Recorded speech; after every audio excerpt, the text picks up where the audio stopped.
Hello বন্ধুরা, দেখো আমার ছেলে মাছ ধরছে, ছিপ ফেলাচ্ছে, দেখো কেমন। আর আমার ছেলের বাবা দেখো কেমন দাঁড়িয়ে আছে, দেখছে, ট্রেনিং দিয়াচ্ছে কি করে ধরতে হয়।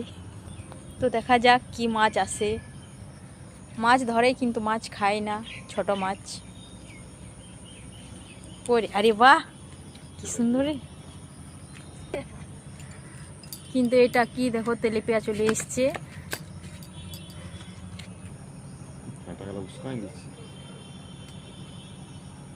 দেখো কেমন করে চারা দিতে হয়। তো তেলেপিয়াটা কিন্তু ছেড়ে দিল। তেলেপিয়া খায় না, আর প্রচুর তেলেপিয়া হয়ে গেছে পুকুরটায়। তো দেখো আর একবার চিপ দিল।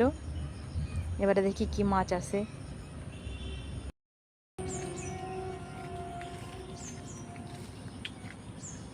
এই দেখো এবার কিন্তু রুই মাছ এসেছে, কত বড় দেখো।